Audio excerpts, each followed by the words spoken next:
Hi guys, welcome back. Thank you so much for being here. It's so greatly appreciated. Truly is. Before we get started, let me give you my usual disclaimer. This video is for educational purposes only. Please do not take what I say as fact. Please always do your own research and come to your own conclusions. Before we start, trigger warning. This story does involve teen drug use and sex with a minor.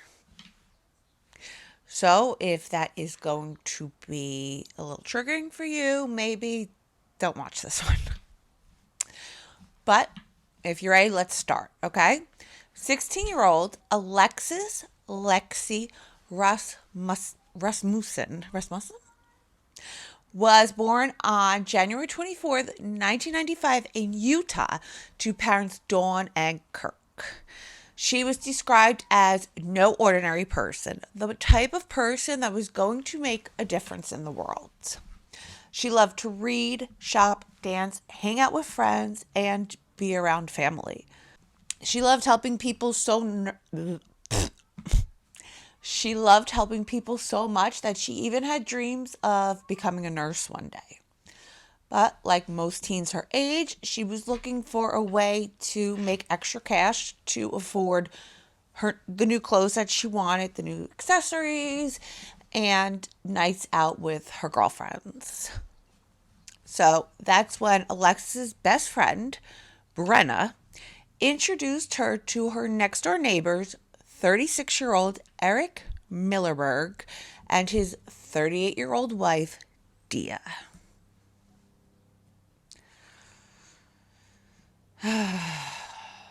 These two. The couple had been in and out of prison for years, and they were both on parole when Alexis met them and began to babysit for their two children aged 5 and 9 months old at the time. Eric was repeatedly in prison from 1997 to 2006 for burglary, discharge of a firearm, and failing to stop at the command of a police officer.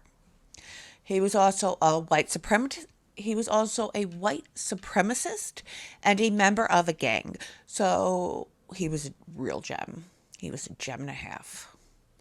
Alexis and her best friend Brenna would often hang out with the couple. They would have sex with the couple, get alcohol and drugs from the couple, sometimes at the couple's home in Ogden, and sometimes in hotel rooms.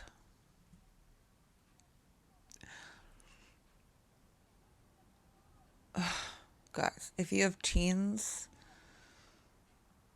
I'm so sorry. I'm not there yet. I am almost there. I am like teetering on a teenager, and I'm petrified. And this makes it worse because I'm going to have a teen in 3 months, 4 months.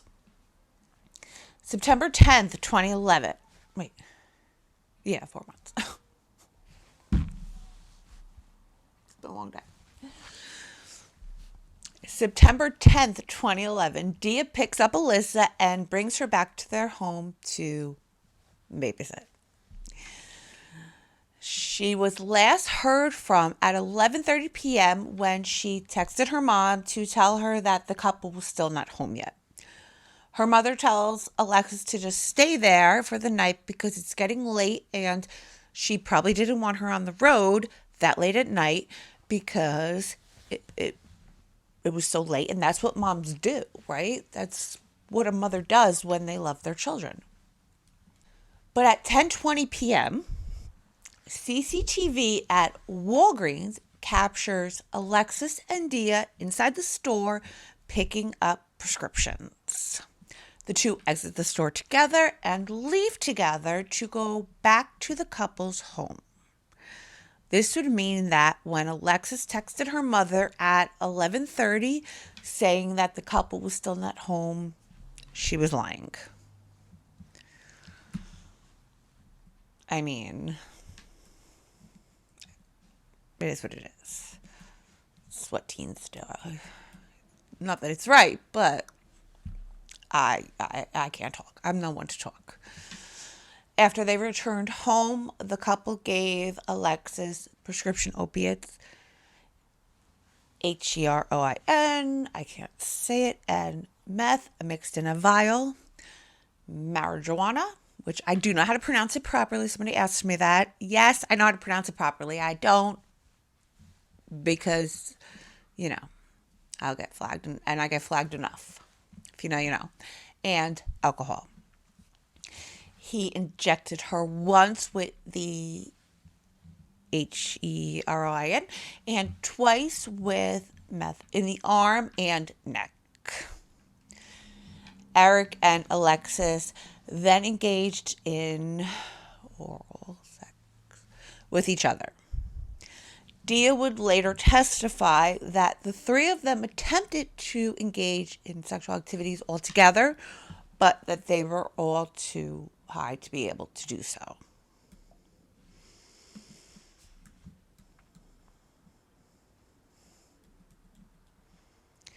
Meanwhile, you're a mom.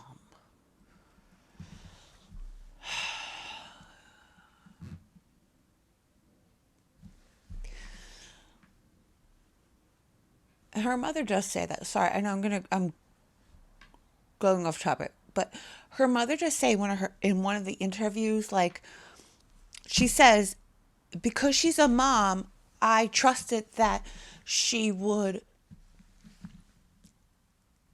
make good decisions, I guess, for my daughter, like something along those lines.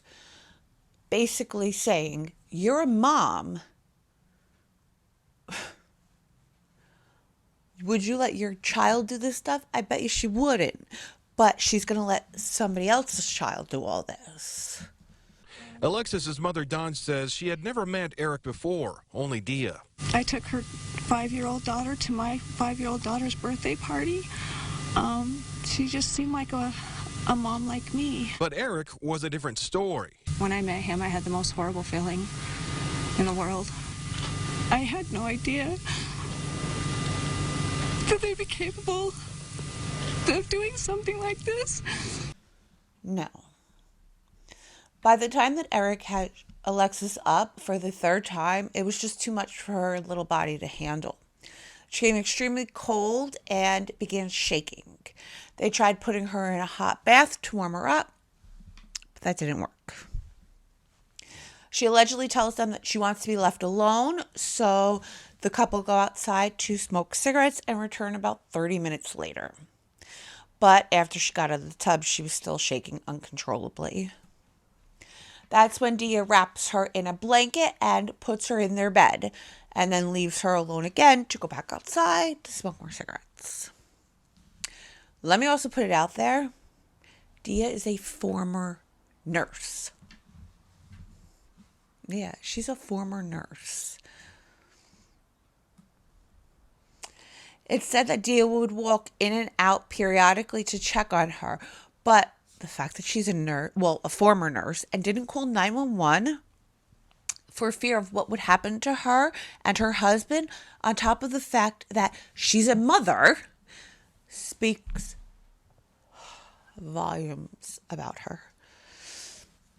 The final time that Dia goes to check on Alexis, she had stopped moving and foam was coming out of the side of her mouth. She says she tried to wake her up, but it was too late. Alexis was already gone.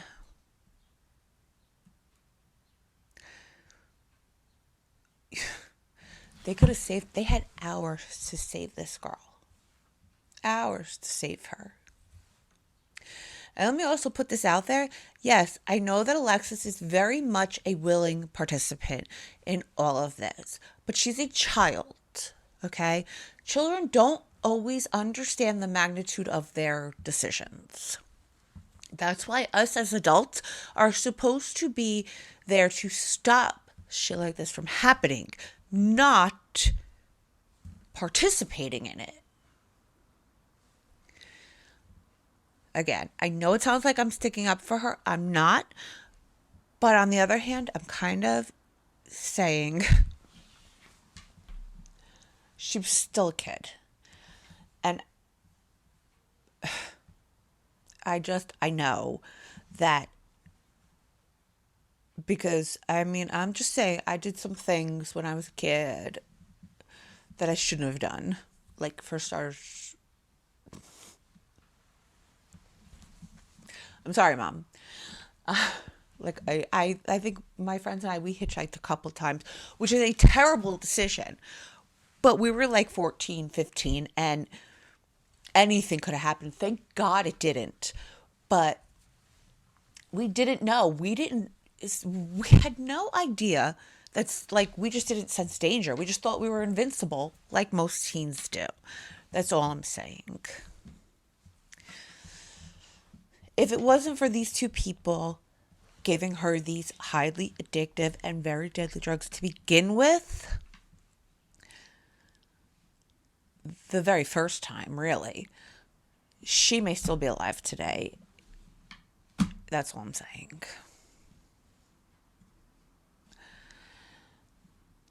It was at this point that the Millerbergs panicked and decided that they needed to get rid of the body to save themselves. Shocking, I know. The following morning, when Alexis never showed up to her home and wasn't answering any of the phone calls or texts, her mother immediately goes to the Millerberg home to find her daughter. She says that when she got there, Eric Millerberg answered the door, and in her words, he was bobbing and weaving all over, jumping from one subject to another. It was at that point that she knew it was time to phone police. Best friend Brenna, the one that introduced Alexis to the Millerbergs, and the one that would party with them, went over to find her friend. She testified that Eric denied knowing where she was, saying that she left the home around 10 p.m. to meet up with a friend at a nearby elementary school and told her that he would never do anything to hurt either one of them. The only problem with the story is that there's an 11:30 text message from Alexis to her mother that puts her at the Millerberg home. So that can't be true. And there's CCTV footage from Walgreens that puts her and Dia in Walgreens together at 10:30. During the investigation, Eric would be arrested for a parole violation and sentenced to 0 to 5 years in prison. When police speak to the Millerbergs, they tell them that Alexis left their house around 11:30 to go meet a friend. So they're not even keeping their times right. When police followed up with the friend that they supposedly met, he told them that he never saw Alexis that night, but that he did communicate with her through text. When police speak to friends of Alexis, they're very uncooperative. Okay, here we go. Her friends were very much aware of what was going on and the arrangement that Alexis had with the Millerbergs. Is this the point where I should tell you to tell your kids, if you see something, say something? They lied to police for fear that they would get their friend or possibly themselves, like Brenna, in trouble. October 18th, 2011, 28 days after Alexis goes missing, Eric's former gang member turned informant would show police exactly where Alexis could be found. She would be found in the fetal position with her legs placed against her. Okay, so the story goes like this. After the Millerbergs realize that Alexis is dead, they panic. Eric calls two of his friends and asks them to come over and help him move something pretty heavy and not to say a word about it to anyone. But the friends are like, hell no, I want no part of that. I'm not interested. So he has to get his wife to help him. So Eric and Dia put Alexis in a box and put her in the trunk of the car, and they go together to find a place to hide her.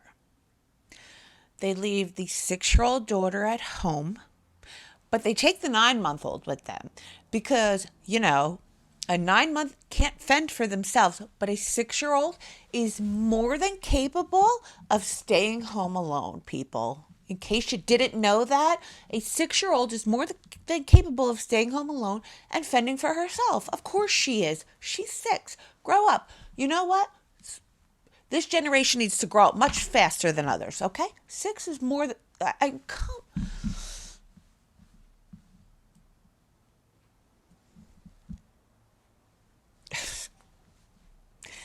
They drive to a remote area. They find a place to dump Alexis.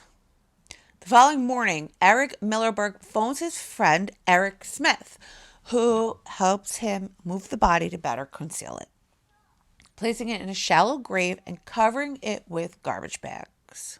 That's where this man comes in. Eric Jason Smith, a fellow SAW gang member, testified in court today that he helped Eric Millerberg move the body again the next day to better conceal it. By the time Alexis is found, Dia was also in prison on charges of illegally obtaining a prescription. I love her more than anything, and it just broke my heart to find out that it's really big possibilities that it could be her. We want to know. It's really hard to sit here and wait and not be able to know where your friend is.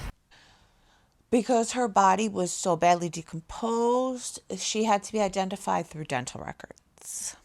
An autopsy would confirm that there were traces of extremely high amounts of both drugs in Alexis's body, but because she was so decomposed, they couldn't rule out any other methods of foul play. Like, in other words, they couldn't say that she was or wasn't, like, for instance. Search warrants were issued, and through phone records, police would discover who the 2 friends were that Eric called that night to ask for help. They would also discover that the pills Alexis and Dia purchased that night at Walgreens were sold to some of Alexis's friends. They would find a piece of carpet in the couple's home that contained blood on it that had been removed.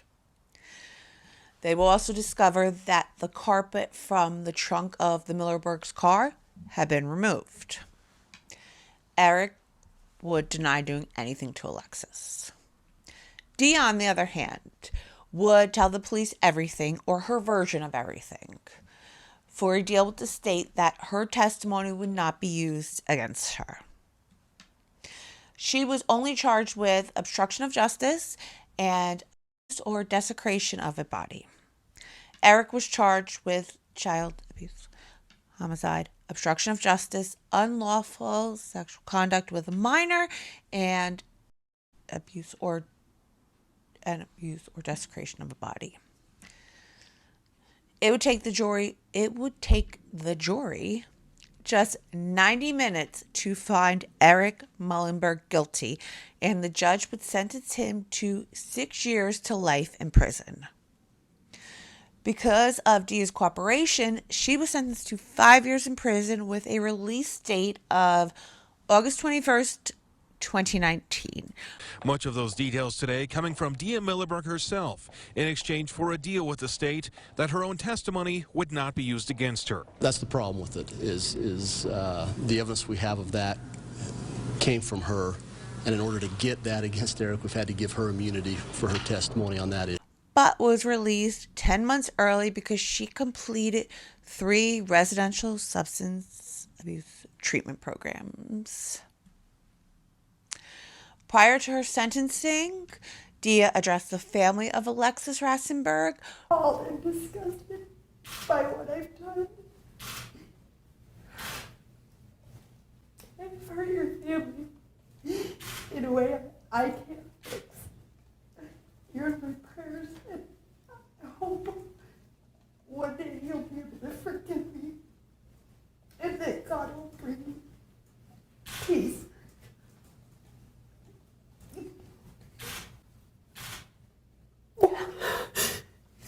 But it was abundantly clear to me that the real emotions didn't show until she realized that she would indeed be spending time behind bars.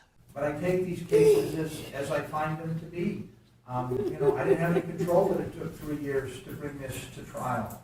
I have to balance society's, the need for punishment, the need for rehabilitation, and I know defendants get tired of this, but with all due respect, Ms. Milberg, sometimes it's not about the defendant. I know you have needs, I know you have children, I know you have families, but sometimes, you do such acts that are such extreme and so heinous and depraved, burying this young girl's body and hiding it from the police. You've got to balance that, and you have to put it all in perspective. It's going to be the order and sentence of the court that you're to serve 3 indeterminate terms at the Utah State Prison of 0 to 5 years. I will recommend that they run concurrent. I will recommend that you get credit for all time served, which I showed to be approximately 62 days. After everything came to light, a neighbor of the Mullingbergs would speak anonymously, saying that her 17-year-old son babysat for them prior to Alexis, and that they also got him hooked on in exchange for babysitting. Luckily, he was able to enter a program and get clean before he inevitably faced the same fate as Alexis, and he would have.